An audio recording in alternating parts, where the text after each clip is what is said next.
English में हमें बहुत सारे ऐसे सेंटेंसेस मिलते हैं जो काश से शुरू होते हैं। कभी ये हमें फ्यूचर के बारे में बताते हैं, कभी प्रेजेंट के बारे में बताते हैं, कभी ये पास्ट के बारे में बताते हैं। तो इस तरीके से काफ़ी कन्फ्यूज़न पैदा हो जाता है कि कब किस अवस्था में हम किस स्ट्रक्चर का यूज़ करें और उसका अर्थ क्या निकलेगा। तो ये सारी जितनी उलझनें हैं यह वीडियो के अंत तक दूर हो जाएंगी, सारी कन्फ्यूजन्स दूर हो जाएंगी।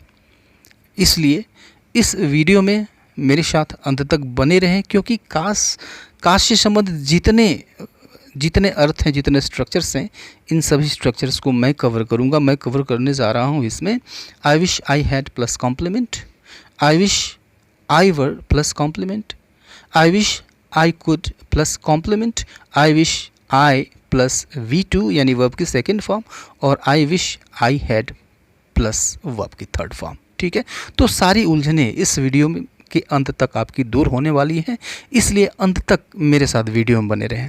वीडियो पसंद आता है तो इसको लाइक ज़रूर कर दें, अपने फ्रेंड्स को शेयर कर दें तो ये और अच्छी बात होगी, और चैनल सब्सक्राइब अब तक नहीं किया है तो इसको सब्सक्राइब करते चलें। तो आइए हम वीडियो को शुरू करते हैं और फर्स्ट स्ट्रक्चर लेते हैं I wish I had plus complement. ठीक है, तो हम बात कर रहे थे काश से शुरू होने वाले चीज़ों, काश से शुरू होने वाले सेंटेंसेस की। जैसे आपको बहुत सारे ऐसे सेंटेंसेस मिलते हैं जिसमें आप कहते हैं यार काश मेरे पास यह होता, काश मेरे पास वह चीज़ होती, काश मेरे पास एक चमचमाती हुई कार होती, काश मेरे पास एक बंगला होता। ठीक है, तो हम होता की बात कर रहे हैं। ठीक है, यह कंप्लीट इमेजिनेशन है, राइट। हम कल्पना लोक में गोते लगा रहे हैं कि काश मेरे पास यह चीज़ होती। ठीक है, तो अगर आप ये बताना चाहते हैं कि काश मेरे पास यह चीज़ होती, आप अपने पास यह चीज़ रखते, तो उस कंडीशन में हम यूज़ करते हैं I wish I had plus complement. ठीक है, यहाँ पर कॉम्प्लीमेंट वह चीज़ होगी जिसके पास होने की बात की जाएगी। ठीक है, जैसे देखिए I wish I had more time, I wish I had more time यानी काश मेरे पास ज़्यादा समय होता। ठीक है नहीं, होता। ठीक है, कल्पना है, इमेजिनेशन है। ठीक है, मेरे पास ये चीज़ होता, काश मेरे पास समय होता और समय होता। I wish I had a lot of money, काश मेरे पास बहुत सारा पैसा होता। I wish I had a big house, काश मेरे पास एक बड़ा सा घर होता। ठीक है, तो यह काश की बात है, कंप्लीट इमेजिनेशन है, कोरी कल्पना है, हम कल्पना लोक में विचरण कर रहे हैं। ठीक है, I wish I had everything, काश मेरे पास सब कुछ होता, लेकिन ऐसा होता तो नहीं है। ठीक है, लेकिन कल्पना करने पर कोई रोक नहीं है, इस तरीके से आप कल्पना कर सकते हैं। आई विश आई और उसके बाद हैड यूज़ करिए, और उसके बाद जिस चीज़ के आप अपने पास होने की कल्पना करना चाहते हैं उसकी इंग्लिश लगा दीजिए, और आपका जो सेंटेंस है वह बन के तैयार है। ठीक है, I wish I had this thing, I wish I had that thing, right. Okay, next structure जो है, नेक्स्ट स्ट्रक्चर हम लेते हैं। नेक्स्ट स्ट्रक्चर है I wish I were plus complement. ठीक है, तो अब इसका अर्थ हुआ काश मैं होता। ठीक है, तो काश मैं कुछ होता, जैसे डॉक्टर होता, टीचर होता, इंजीनियर होता, साइंटिस्ट होता, फार्मर होता, किसान होता। वैसे किसान तो कोई बनना नहीं चाहता है। ठीक है, तो कुछ होता, या फिर काश कहीं होता, यहाँ होता, वहाँ होता, तुम्हारे घर होता, तुम्हारे साथ होता। ठीक है, या फिर ऐसा होता, यानी काश में थोड़ा सा पतला होता, काश में थोड़ा सा मोटा होता। तो यह भी कंप्लीट इमेजिनेशन है। ठीक है, तो अगर यह सारी चीज़ें बतानी है आपको तो इस स्ट्रक्चर का आप यूज़ करिए। आई wish I were a doctor, I wish I were a doctor, काश मैं एक डॉक्टर होता। तो अब देखिए, जब इमेजिनेशन करते हैं तो यह जो वर है यह सभी सब्जेक्ट के साथ आता है। ठीक है, आई के साथ भी वाज नहीं आएगा, वर आएगा। ठीक है, कहीं कहीं आपको वाज दिख भी जाएगा, राइट। तो I wish I were a doctor ने काश मैं एक डॉक्टर होता। ओके, कुछ और सेंटेंसेस लीजिए।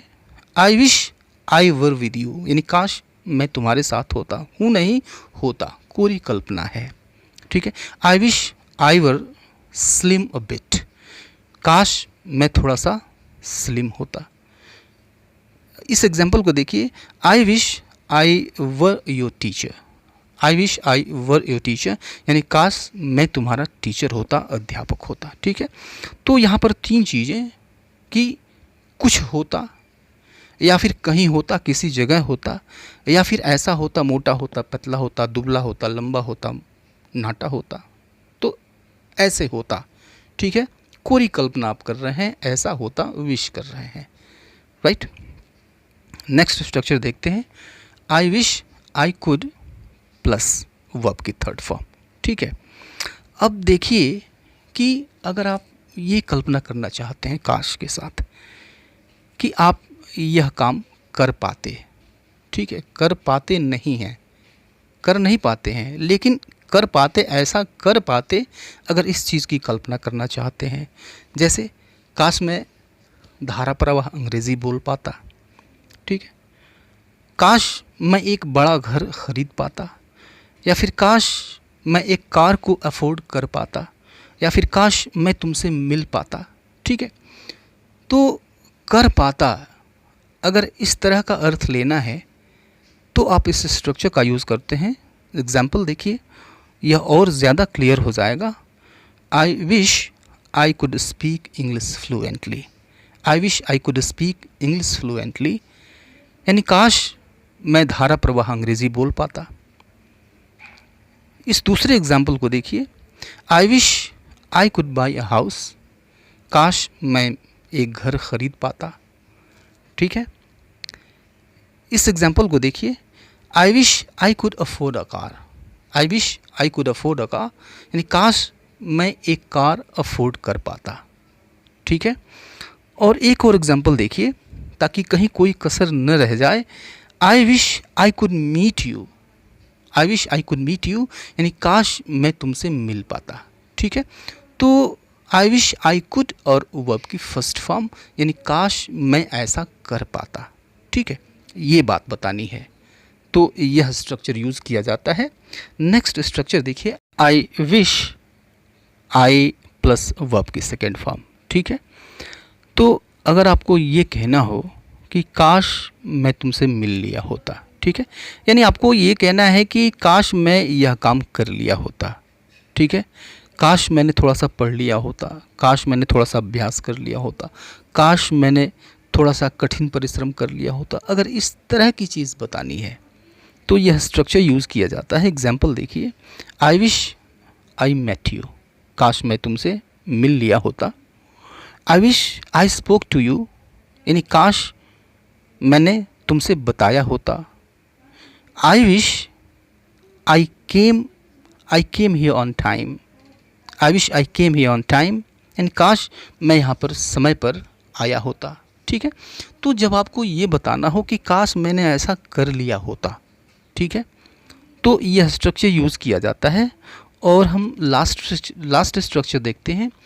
लास्ट स्ट्रक्चर है I wish I had plus verb की थर्ड फॉर्म। ठीक है, तो इसका जो कमोबेश अर्थ है वह पीछे जैसा ही है, लेकिन ये रिग्रेट शो करता है, पछतावा शो करता है। ठीक है, यानी आप पास्ट की बात कर रहे हैं, वह काम आपने किया नहीं और उस चीज़ के लिए आप पछता रहे हैं। ठीक है, रिग्रेट कर रहे हैं। To show, if you want to show your regret show करना चाहते हैं तो इस स्ट्रक्चर का यूज़ किया जाता है। जैसे देखिए कि I wish I had spoken to you, I wish I had spoken to you, यानी काश मैंने तुमको बता दिया होता। ठीक है, बताया नहीं, पास्ट की बात हो चुकी है, समय निकल चुका है, लेकिन अब पछतावा है, काश मैंने तुम्हें बता दिया होता, ये पास्ट की बात हो गई। ठीक है, I wish I had saved money, यानी काश मैंने पैसे बचाए होते। ठीक है, तो पछता रहा है। ठीक है, पछतावा हो रहा है कि काश मैंने पैसे बचाए होते तो फिर कोई दिक्कत नहीं होती, लेकिन समय निकल चुका है, पैसा बचाया नहीं, पास्ट की बात हो चुकी है। I wish I had not met you, यानी काश मैं तुमसे न मिला होता। ठीक है, तो मिल लिया है। ठीक है, न मिलने का जो है समय है वो निकल चुका है, पछतावा है, काश मैं तुमसे न मिला होता। ठीक है, I wish I had gone there that day. I wish I had gone there that day यानी काश उस दिन मैं वहाँ पर गया होता। ठीक है, तो जब आप रिग्रेट शो करना चाहते हैं, पछतावा शो करना चाहते हैं किसी ऐसे काम को जो कि आप किए होते या फिर नहीं किए होते, ठीक है, अब उसको उसके लिए आप पछता रहे हैं। ठीक है, यानी कोई काम कर लेना चाहिए था जो कि आपने किया नहीं। ठीक है, और उस चीज़ के लिए आपके लिए पछतावा है, काश मैंने यह कर लिया होता, काश मैंने पैसे बचाए होते, काश मैंने तुमसे बता दिया होता। ठीक है, रिग्रेट है। तो ये काश वाला स्ट्रक्चर है। उम्मीद है कि यह वीडियो आपको काफ़ी पसंद आया होगा, सारी चीज़ें समझ में भी आई होंगी। तो अभी के लिए इतना ही, मिलते हैं नेक्स्ट वीडियो में, तब तक के लिए goodbye and take care.